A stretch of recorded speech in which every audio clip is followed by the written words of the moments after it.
Welcome to another change-making conversation from Baptist News Global.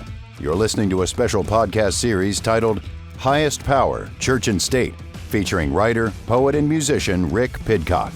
Now here's Rick.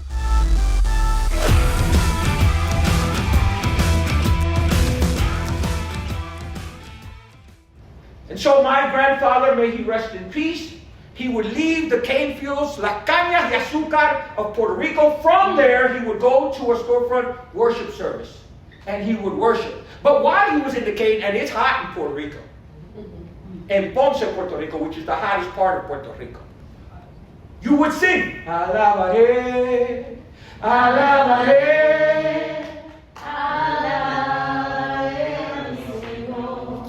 Alabaré, Alabaré, Alabaré a mi Señor. Now the book of Revelation. Juan vio el número de los redimidos, de los que alababan al Señor.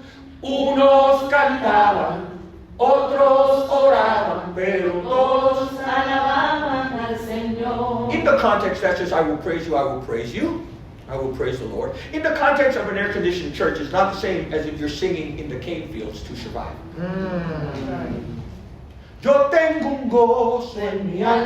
This is the sound of worship at the 2025 Summer Institute for Global Charismatic Pentecostal Studies, which was hosted by Emory University's Candler School of Theology. Led by historian Leah Payne, this year's conference focused on the past, present, and future of Pentecostal and charismatic worship communities. It included scholarly presentations by Leah Payne, Jonathan Calvillo, and Gabriel Salguero, insight from panels of Christian music industry insiders, as well as music by artists Propaganda and David Bazan. Much of the public discourse around charismatic worship over the past year has been on the abuses of charismatic worship leaders being co-opted by Christian nationalism. If you've paid attention to conversations about Christian nationalism, you may have noticed that there was worship music being sung during the January 6th insurrection, or during the Courage Tour leading up to the 2024 election. Last week, I focused both episodes, as well as my article, on the worship battle of Seattle that ended up with violence between police and protesters, as well as Christian nationalist pastors demanding that the mayor of Seattle apologize or resign. This week, perhaps the most recognizable face of the Christian nationalist worship movement, Sean Feucht, has come under scrutiny after 5 people who used to have leadership roles within his worship organizations released a formal statement claiming Feucht had, quote, long-standing and serious moral, ethical, financial, organizational, and governance failures, unquote. Accusations include using ministry credit cards for personal use, amassing millions of dollars in wealth and real estate while soliciting long hours of unpaid labor from ministry volunteers, lying about their financial needs or the numbers of people at their events, and responding in controlling and manipulative ways when people call him out. There's so much to say that I can't get into at the moment, but I made a post on social media this week saying none of this is surprising. Then I added one observation, though, that needs to be explored. I said a lot of people are surprised to find out about the millions of dollars of real estate he's acquired. In fact, the report says the acquired real estate properties, quote, raise questions about the proportion of nonprofit funds directed towards real estate rather than program activities, unquote. I think this may actually not just be a problem with ethics as much as it is a problem with the theology of worship at play here. In the world of Christian nationalist charismatic worship, worship is for the purpose of taking territory for God's reign. And by taking territory, that often assumes that means winning elections for the Republicans or purchasing literal real estate. The same thing could be explored regarding Hillsong church locations. They acquire other churches and then own all of their assets and properties.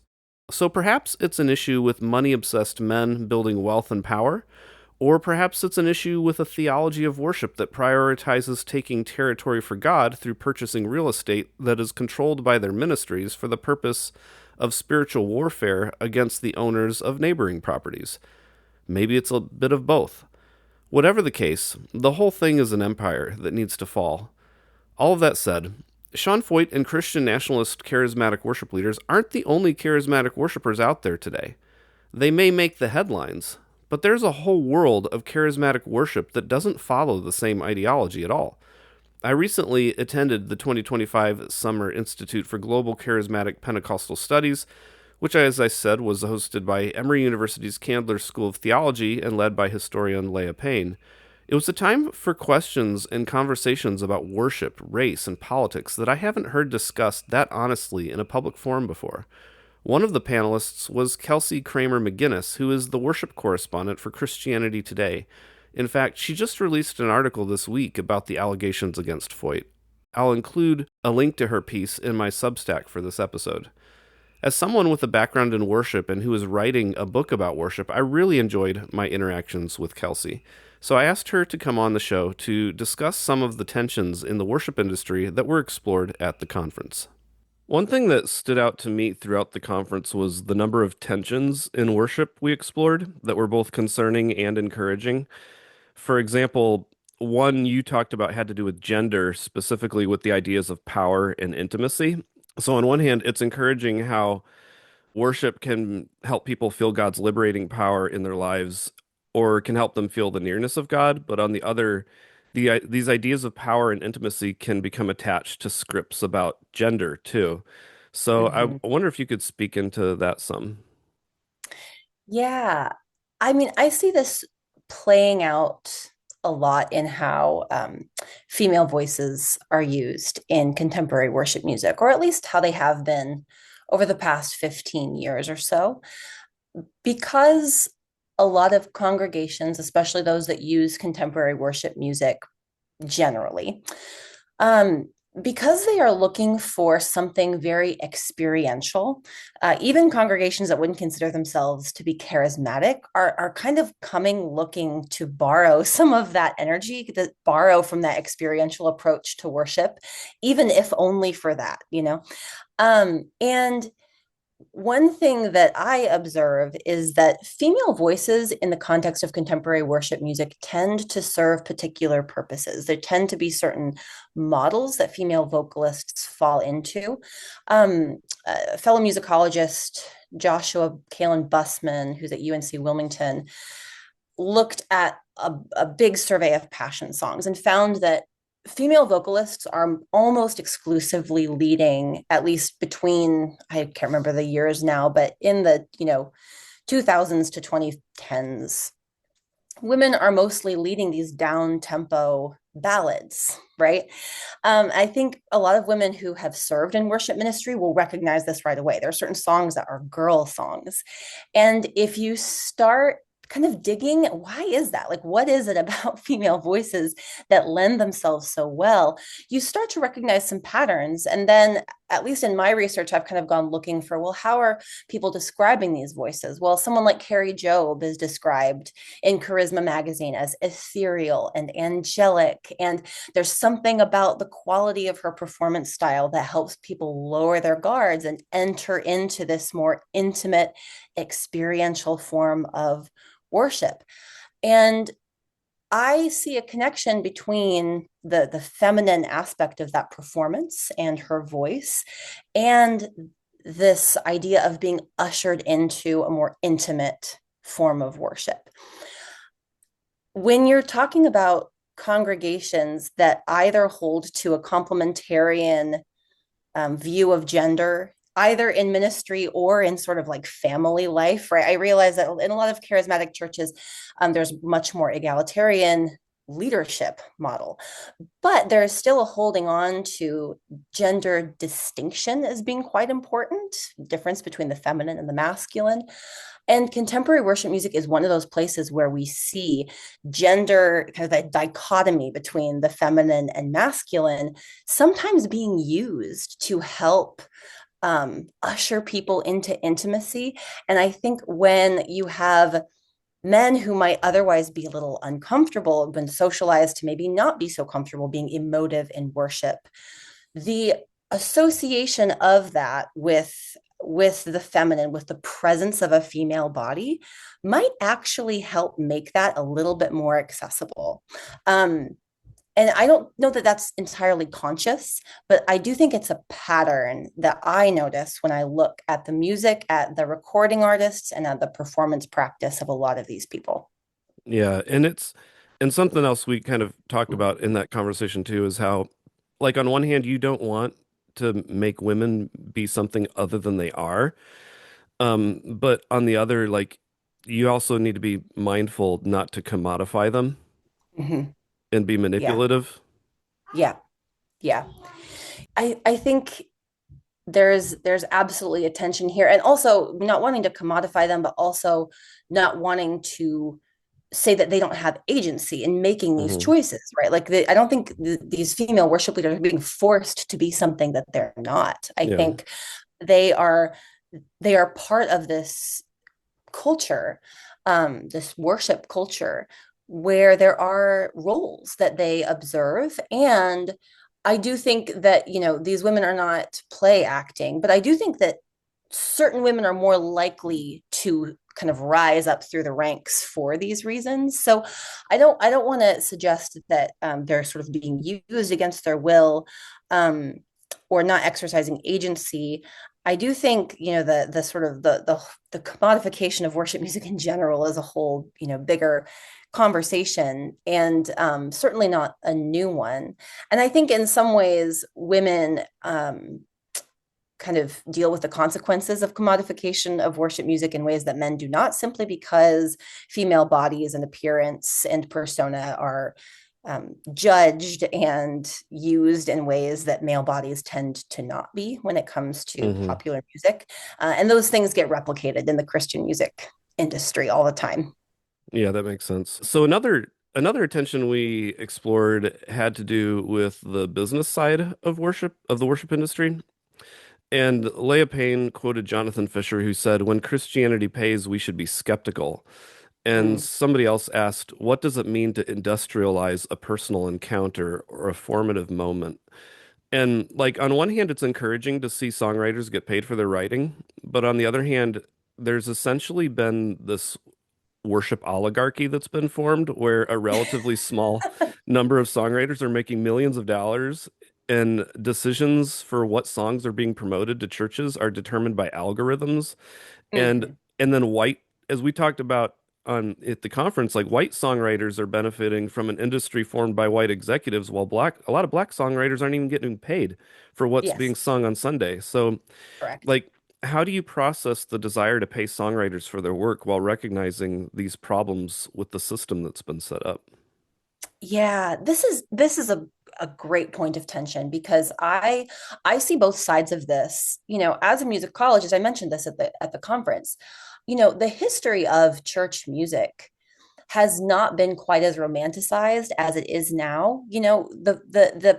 The making of music for the church has long been a vocation, and musicians of the Renaissance or the Middle Ages did not romanticize the position of the church musician in the way that we do now, the kind of romantic artist with a calling. It has always been a vocation that exists in the church, that was very much a trade that you went into, and you went into to make a living, right? It was just a form of making a living, and it wasn't perceived as grifting off of the church. It was perceived as just a valid job that you could have. We are very much living in the shadow of the 19th century and the romanticized artist, but then also in the 20th century mass media and the aftermath of the development of that. So there are in some ways, I really sympathize with the view. We want songwriters to get paid. We want them to be able to profit off of their work, to not be taken advantage of, to not have churches sort of brush off copyright law and say, like, well, this is for worship. Why are you being so greedy?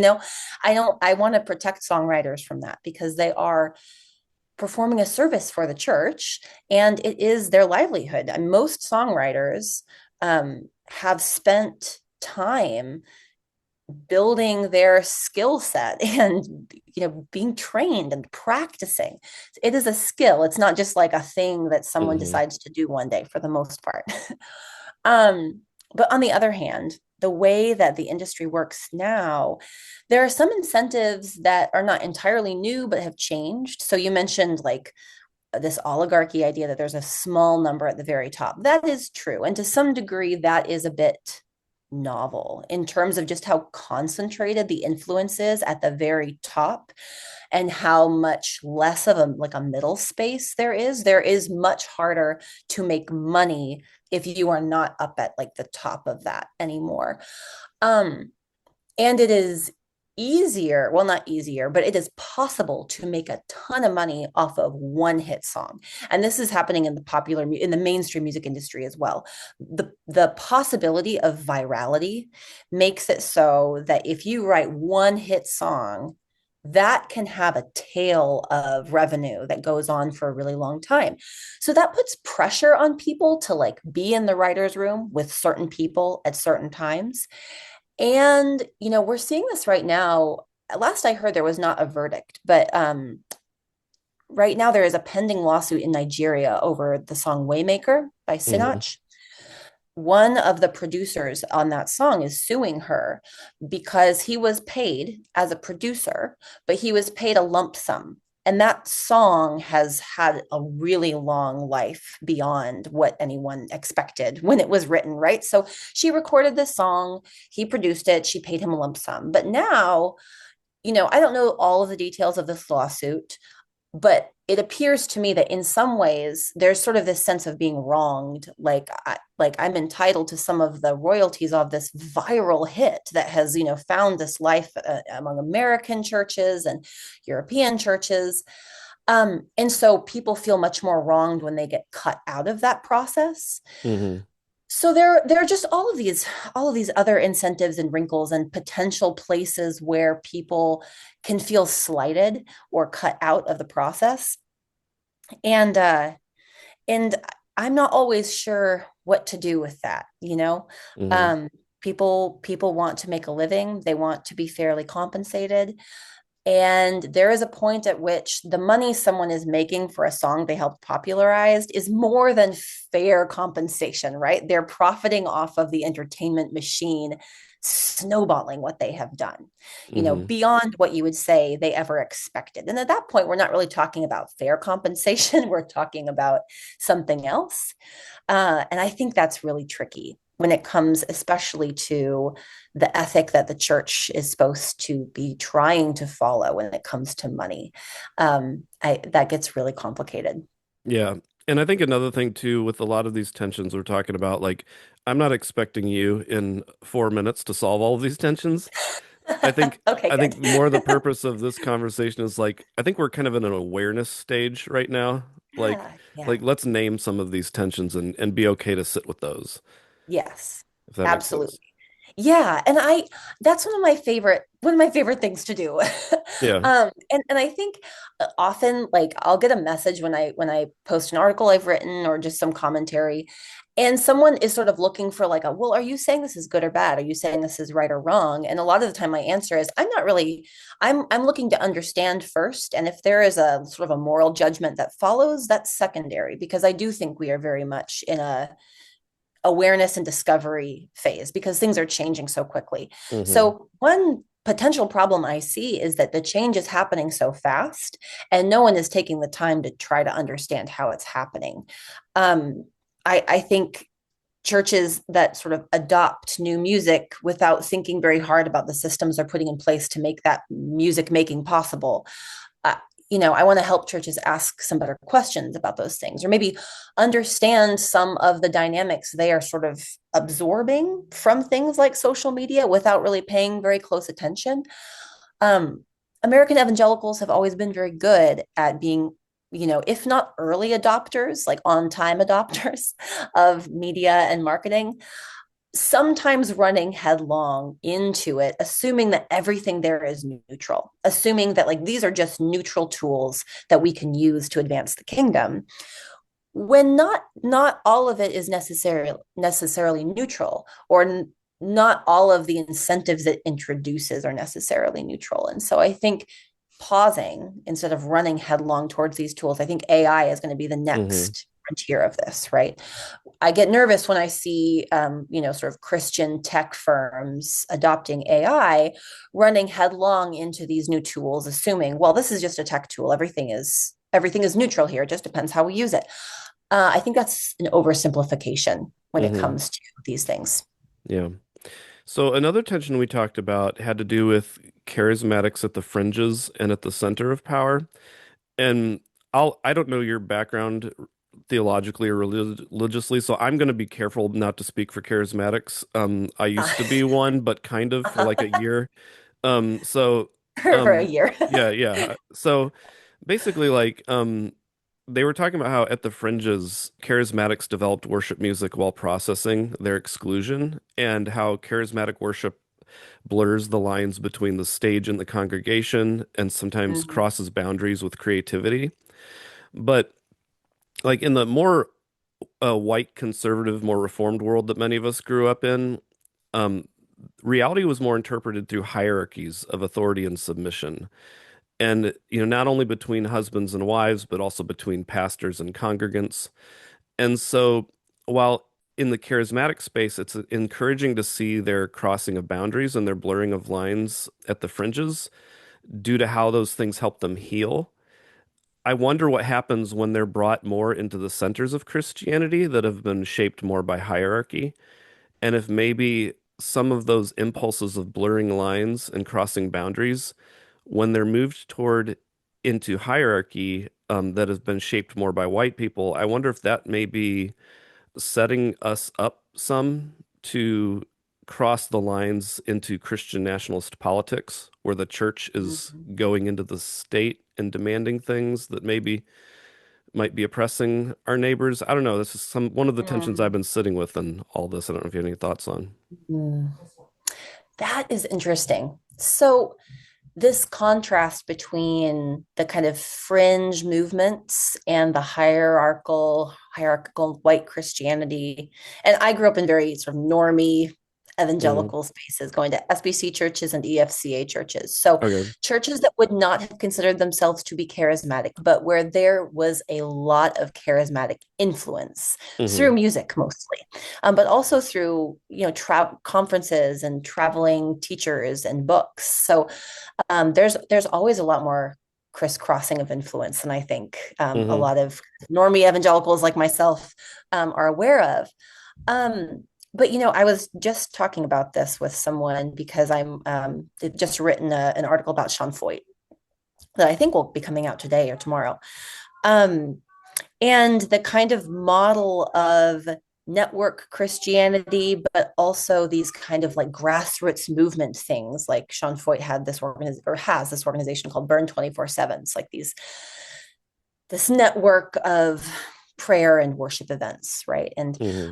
there's a much more decentralized power model, power structure that kind of allows people to go and run with their own ideas. Whereas in kind of normie white evangelical and reformed spaces, there's a bit more hierarchy and a bit more expectation of appealing up the chain of command, Hmm.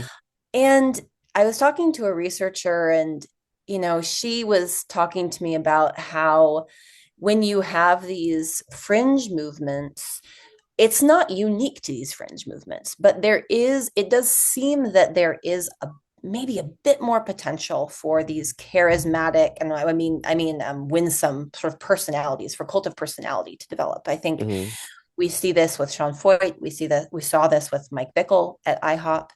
Um, it kind of allows for some other forces to start shaping things. Again, I don't think that's unique to charismatic Christianity, but it does seem that these kind of traveling prophets, traveling evangelists are able to exercise a different kind of power. Now, sometimes that can be good, right? Like sometimes Hmm. those are the voices that when those voices are delivering a message that is needed, those are voices that more structurally hierarchical Christianity would tap down on really quickly. Hmm. On the other hand, when one of those voices is looking to just sort of selfishly profit or has sort of become self-deceived, there are fewer guardrails. And Sean Feucht is a former Bethel person. And there is a very specific theology of worship that underlies Bethel's kind of view of cultural transformation. And Emily Snyder Andrews at Samford University has written quite a bit about this. There is this all encompassing lifestyle of worship thinking that you Hmm. find in these circles, and that kind of makes it possible for people to build like a worship lifestyle brand around themselves in a way that, again, is not necessarily restricted to charismatic Christianity, but just the set of possibilities there is a little bit different. Does that make Yeah, sense? yeah, that makes sense. What corner of charismatic Christianity were you in? I don't recall. Well, so I was at a Sovereign Grace church, which Okay. was like the Calvinist charismatic thing. So it wasn't Oh yeah. it was kind of adjacent, but it wasn't the full-blown Holy Laughter, Toronto Blessing type stuff. And Sure. then I spent 6 years in a mega church that was like basically like a Southern Baptist type church that was used a lot of Sovereign Grace songs, but you would have Mhm. never had anybody like standing up and giving a prophecy in church or anything like Mhm. during they thought that was possible, but just never would really happen, if that makes sense. Yeah, So, sure. yeah. Another tension that I thought was rather interesting was this embodiment and incarnation thing. Mm. And this is one where I personally felt a little convicted, one might say, because like it's very easy for those of us who are not in these charismatic spaces to make fun of the use of repetition in their songs, the ecstatic body movements, the speaking in tongues. But one thing that I thought was really interesting was how Gabriel Salguero talked about how something like repetition was them working through the pain they were feeling. And he talked about like he said, don't tell me I can't use my body if I can use it to clean your house, if I can use it to pick your Mm. strawberries. Mm. Don't tell me I can't use my body to dance in church, that somehow my ecstatic manifestations of worship is lunacy, but when you exploit my body to make money, it's not. And so, like, Mm. even if I personally don't resonate with some of these things in charismatic worship, there's also this deep healing that needs to take place Mm. in their bodies that I haven't experienced those wounds and they're working through. And I think some of us that can make fun of some of those things, we need to give them more space to process those things in Mm. their worship. Yeah, gosh, that's so good. One of my kind of pet peeves is when someone refers to a song as theologically rich simply because it has a Hmm. lot of words, that Yeah. it has more words, and referring to songs that are repetitive as theologically shallow. Um, because it discounts exactly what you're talking about. It discounts the theological depth, the depth of inner work, of inner prayer, of encounter with God that can happen that is not dependent on my saying a bunch of words or by my kind of thinking through a bunch of words, even. It's a very narrow view of what it means to worship and think about God. If we call something theologically rich, what does that mean? It means it has this rich, deep engagement with thought about who God is. And I have yet to encounter a really convincing case for why a modern hymn by the Gettys is more that than a Hmm. repetitive praise chorus, especially one that might have deep communal meaning. Spanish language corritos came up a couple times during this conference, and I had recently written about a new Israel Houghton album of those, and they are simple praise choruses that carry incredible meaning for communities across time and place in the diaspora, and those are incredibly theologically rich for these communities. And so to call them theologically shallow because they're repetitive is to misunderstand what they are and to just adopt this one view of what what Hmm. valuable musical worship is, and to restrict our idea of that, I think, needlessly. Yeah. And then one other tension I was wanting to touch on with you was this idea they talked about how charismatic theology can both terrify and liberate. And I loved how they were honest about both. And Mhm. um, but within that, like how that tension can affect concepts like prophecy. For example, Salguero said, prophecy is speaking truth to power. That is true, but it is incomplete. Prophecy is speaking truth to power, but it is also speaking truth from the power challenged. It doesn't just have a to, it has a from. This is a holistic view of Pentecostal theology. It's not just that God brings the prophets to speak truth, it is that they are from a community of the power challenged. And I think his words were especially helpful for some of us who are in more liberal, deconstructed spaces, because it's easy to call out when white men use theology to sacralize their power over women, for example. Mhm. It's another to decenter yourself and to feature the voices of those who are hurting. And it's not so much like for me, it's not so much that I want to demand others submit to my ideas and Mm, my new concepts, whatever they might be, but like an observation of listen to those who you are hurting. Listen to how they feel about what you're doing. And mm, so, like, I wonder how you feel Christians could do better in not just speaking truth to those who cause harm, but also featuring the perspectives of those who have been hurt by some of these gender scripts or some of these racial issues or some of the power structures that we've built. mm. That's a really good question. I mean, I'll speak from something that I'm spending a lot of time reporting on and researching now, which is when I think about the ways that these gender scripts have harmed women in the church and even restricted our view of what the worshiping church is. Um, we have absorbed a lot of the norms around physical attractiveness and what a what a woman on a platform is supposed to look like. This impacts men too, so it's not just women. But because the worship music industry is so closely tied to the Christian music industry, which is so closely tied to the entertainment industry more broadly, things like physical attractiveness, body size, race, all impact the kinds of people who tend to rise up as the main characters of contemporary worship music. And if they don't tick those boxes, they tend to be allowed because they're kind of fitting a type. There are certain types that are allowed. And I think the more media we get from the worship music industry, the more the line between entertainment media and worship media is blurry. We're going to continue seeing the impacts of the entertainment industry on what that looks like, what we think worship looks like, what we think worshipers look like, who we think is worth putting on a platform, who we're used to looking at. When is the last time you saw someone over the age of 60 on the stage in like a popular worship music video, right? Like Hmm. there are all kinds of there's fat phobia, there is racism, there is ageism, all of those things show up.